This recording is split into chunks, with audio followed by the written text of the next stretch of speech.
प्रिय विद्यार्थियों, मैं रुबेन सरन माथुर, सहायक आचार्य आर्थिक प्रशासन एवं वित्तीय प्रबंध, assistant professor economic administration and financial management EFM, राजकीय शाकंभर स्नातकोत्तर महाविद्यालय सांबरलेक जयपुर आपका आज के इस ई लेक्चर में स्वागत करता हूं। विद्यार्थियों, आज के ई लेक्चर में हम बीकॉम प्रथम वर्ष के अंतर्गत, बीकॉम फर्स्ट ईयर के अंतर्गत ईएफएम सब्जेक्ट के पेपर बिजनेस इकोनॉमिक्स व्यवसायिक अर्थशास्त्र के अंतर्गत हम आज पढ़ेंगे दीर्घकाल में उत्पादन फलन, यानी production function in long run. विद्यार्थियों, अभी हमने production function in short run पढ़ा, अब हम पढ़ेंगे production function in long run. विद्यार्थियों, दीर्घकाल में उत्पादन फलन का विश्लेषण पैमाने के प्रतिफल के नियमों द्वारा किया जाता है। पैमाने के प्रतिफल यानी रिटर्न्स टू स्केल। अब यहां पे ध्यान रखने वाली बात यह है कि दीर्घकाल इतना लंबा होता है जिसमें एक व्यवसायिक फर्म अथवा उत्पादक उत्पादन के सभी साधनों की मात्रा में परिवर्तन कर सकता है। शॉर्ट रन में तो क्या होता था, शॉर्ट रन का जो प्रोडक्शन फंक्शन था उसमें हमारे कुछ साधन वेरिएबल यानी परिवर्तनशील और कुछ स्थिर होते थे, या एक साधन स्थिर होता था बाकी वेरिएबल होते थे। लेकिन यहां पे सभी साधन परिवर्तनशील होते हैं। उत्पादन के सिद्धांत अथवा उत्पादन फलन की व्याख्या करने के लिए यहां पे हम एक नवीन तकनीक का प्रयोग करेंगे जिसे हम सम उत्पत्ति वक्र विधि कहते हैं, यानी आइसो प्रोडक्ट कर्व या इक्वल प्रोडक्ट कर्व या आइसोक्वांट्स। हम इसका प्रयोग करेंगे लॉन्ग रन में प्रोडक्शन फंक्शन को समझने के लिए।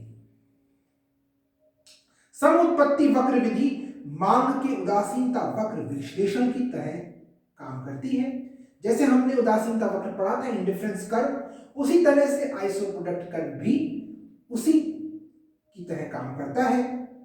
यहां सम उत्पत्ति वक्रों की सहायता से पैमाने के प्रतिफल यानी रिटर्न्स टू स्केल के नियमों अथवा दीर्घकालीन उत्पादन फलन का विश्लेषण हम करेंगे।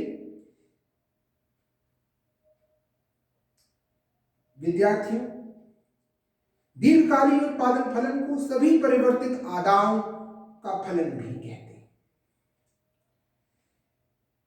अब सबसे पहले हम समोत्पत्ति वक्र को समझेंगे, जिसके माध्यम से हम ये production function in the long run को समझेंगे। तो इक्वल प्रोडक्ट कर्व,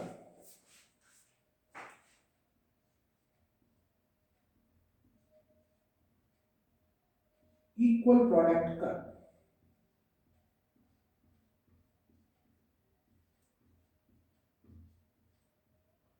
या आइसो प्रोडक्ट,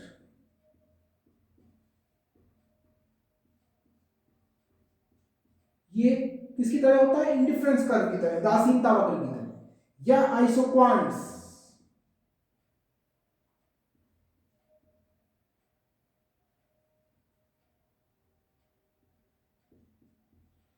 ये जो हमारा समोत्पत्ति वक्र है, समोत्पत्ति वक्र,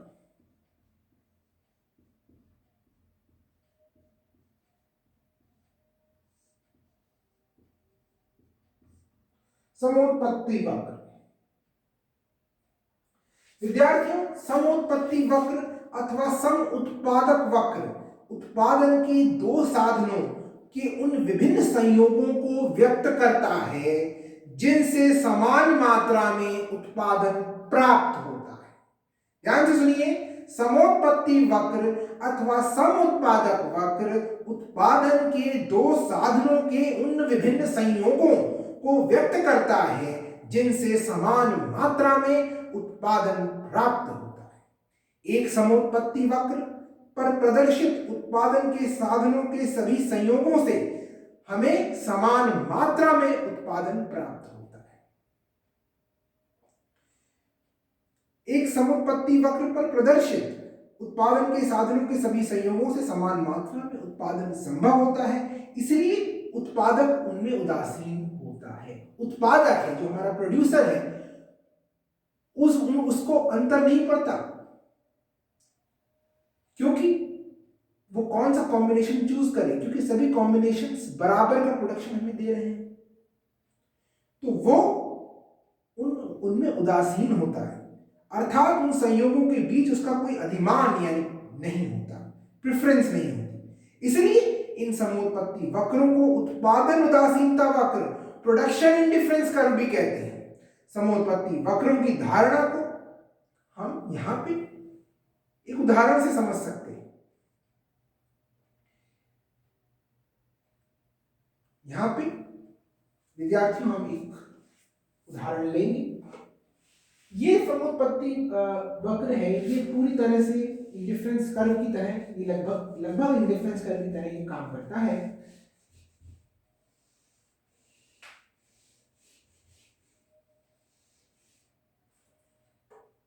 यहां पर हम कुछ संयोगों को आपको दर्शा रहे हैं। यहां पे संयोग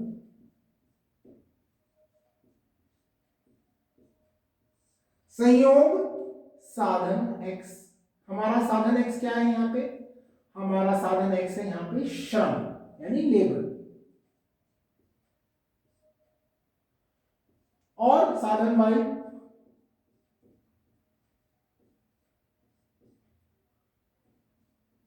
यानी पूंजी। अब हम संयोग ए यानी कॉम्बिनेशन ए की बात करते हैं।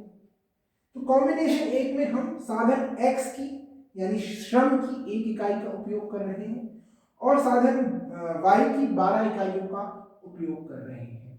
विद्यार्थियों ध्यान रखने वाली बात यह है कि इन सभी संयोगों से हमें 5 इकाइयों का उत्पादन प्राप्त हो रहा है, यानी उत्पादन हमें इन सभी संयोगों से एक समान 5 इकाइयों का उत्पादन प्राप्त हो रहा है, चाहे हम कोई सभी संयोग लें।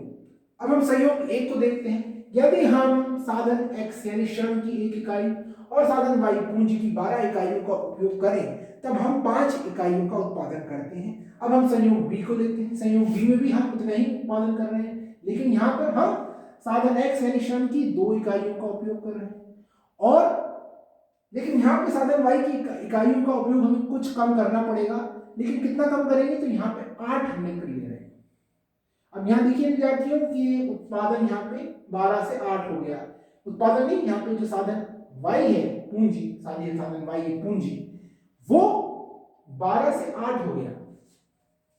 यानी पहले हम पूंजी की 12 इकाइयों का उपयोग कर रहे थे, अब हम 8 इकाइयों का ही उपयोग कर रहे हैं। हमने 4 इकाइयां यहाँ पे कम कर दी, लेकिन साधन x की श्रम की 1 इकाई बढ़ा दी।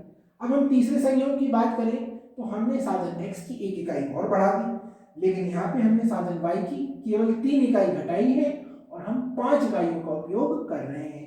चौथा जो संयोग है वहां पे हमने साधन x की 4 इकाइयां कर दी, हमने 1 इकाई और बढ़ा दी, और साधन y की अब हम यहाँ पे 3 इकाइयों का उपयोग कर रहे हैं, यानी हमने 2 इकाइयां ही घटा दी। फिर बात आती है संयोग ई की। तो संयोग ई में हमने 1 इकाई यहाँ पर हमने साधन x की और बढ़ा दी, लेकिन अब हम साधन y की केवल 2 इकाइयों का उपयोग कर रहे हैं। लेकिन यहाँ ध्यान रखने वाली बात है, हमने 1 इकाई ही घटाई है। विद्यार्थियों इस अनुसूची में, इस शेड्यूल में हमने यह मान लिया है कि किसी वस्तु को उत्पादित करने के लिए फर्म को केवल 2 साधनों x तथा y की आवश्यकता होती है, और फर्म x तथा y साधनों का प्रयोग करती है, केवल 2 साधनों का प्रयोग करती है। हमने यहां यह भी मान लिया है कि फर्म वस्तु की 5 इकाइयां इन दोनों साधनों के विभिन्न संयोगों से प्राप्त कर सकती है। अब इन सभी कॉम्बिनेशन से हमें 5 इकाइयों का उत्पादन प्राप्त हो रहा है, यानी फर्म ए संयोग में 1 x तथा 12 y के द्वारा 5 इकाइयां उत्पादित कर सकती है। बी संयोग में 2x तथा 8y के द्वारा भी 5 इकाइयां उत्पादित कर सकती है। सी संयोग में 3x तथा 5y द्वारा भी 5 इकाइयां उत्पादित कर सकती है। डी संयोग में 4x तथा 3y के द्वारा भी 5 इकाई उत्पादित कर सकती है, और ई संयोग 5x तथा 2y के द्वारा भी 5 इकाइयों का उत्पादन किया जा सकता है। अब यदि इन विभिन्न संयोगों को हम किसी रेखा चित्र पर प्रदर्शित करें तो हमें एक समोत्पत्ति वक्र आइसोप्रोडक्ट कर्व प्राप्त होगा।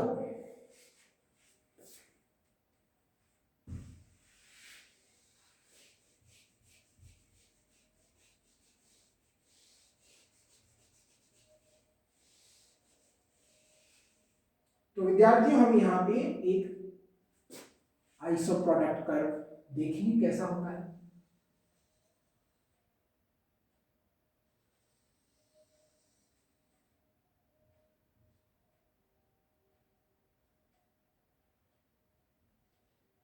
एक्स अक्ष पर हम साधन एक्स को प्रदर्शित करेंगे और साधन y को y अक्ष पर।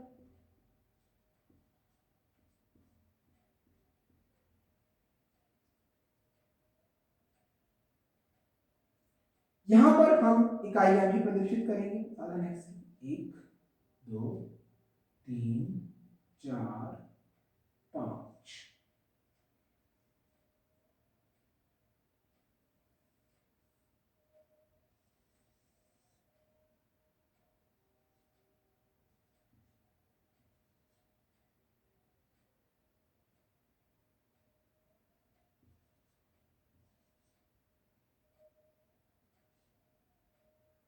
इस प्रकार से विद्यार्थी हमने यहाँ पर इकाइयां भी प्रदर्शित कर दी। अब हम यहाँ पर साधन y की इकाइयों को प्रदर्शित करेंगे 2 4 6 8 10 12। तो पहला संयोग क्या था, चलिए 12 तो हमारा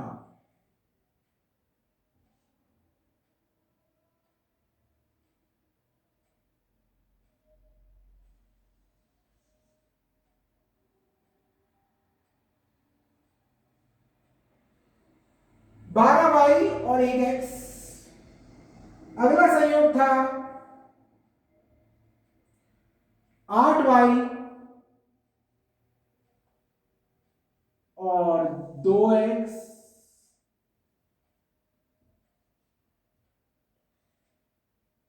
तीसरा संयोग था 3x तथा 5y।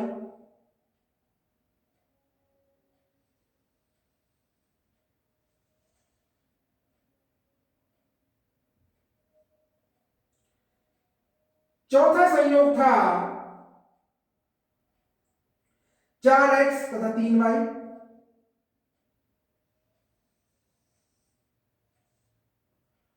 और पांचवा संयोग था 2y और 5x। और यदि हम इन सबको मिलाएं,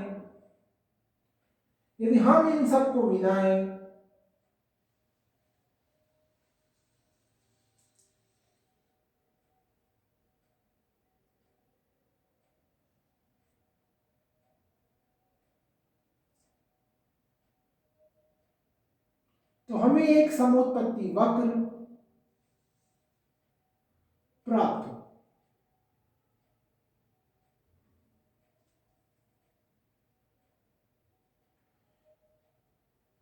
साधन y हमारा पूंजी है और साधन x हमारा श्रम है। तो यहां पे हमें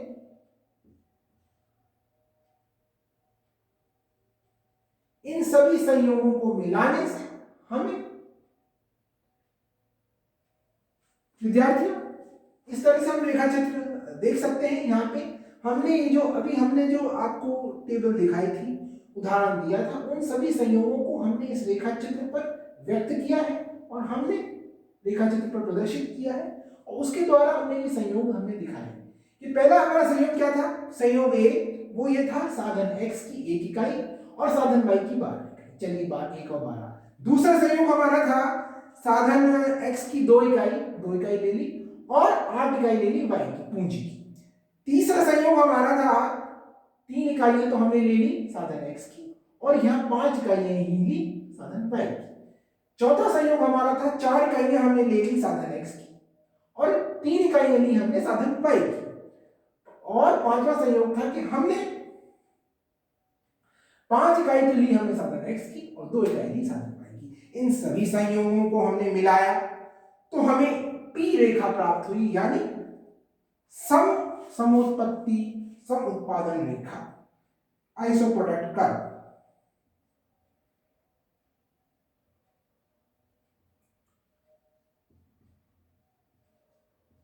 समोत्पत्ति वक्र,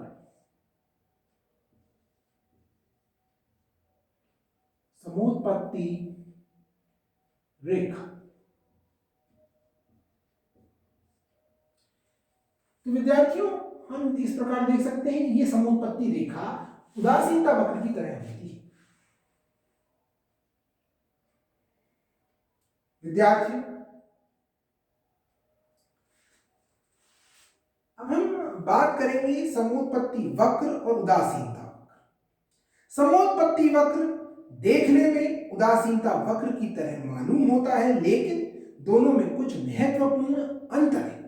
पहला, समोत्पत्ति वक्र में उत्पादन की मात्रा को प्रकट किया जा सकता है, जबकि उदासीनता वक्रों में हम संतुष्टि की मात्रा को प्रकट नहीं करते हैं।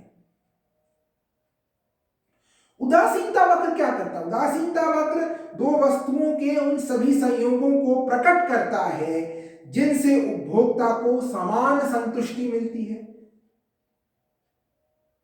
लेकिन समोत्पत्ति वक्र भी उत्पादन को प्रदर्शित करता है, समान उत्पादन को, उन संयोगों को प्रदर्शित करता है साधनों के जो समान उत्पादन हमें देते हैं, लेकिन वो यहाँ पे हम उत्पादन को की मात्रा को हम प्रकट कर सकते हैं, वहां हम संतुष्टि की मात्रा को प्रकट नहीं कर सकते।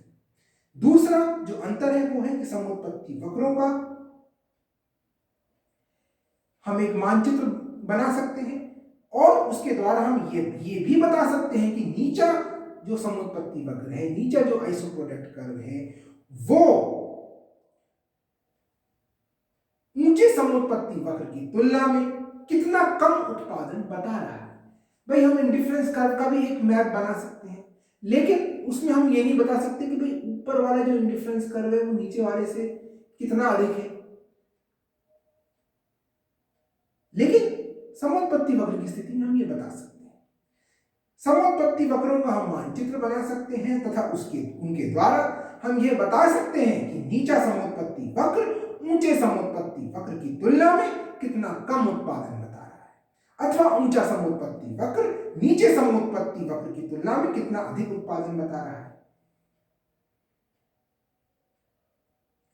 यानी ये इसमें अंतर। विद्यार्थी, आज की ई लेक्चर में हमने पढ़ा कि दीर्घकाल में उत्पादन फलन में सभी साधन परिवर्तनशील होते हैं और दीर्घकाल में उत्पादन फलन का अध्ययन करने के लिए हम आइसोप्रोडक्ट कर्व्स का उपयोग करते हैं और उसको किस तरह से हम बनाते हैं हमने पढ़ा। आज की लेक्चर में इतना ही। बहुत बहुत धन्यवाद।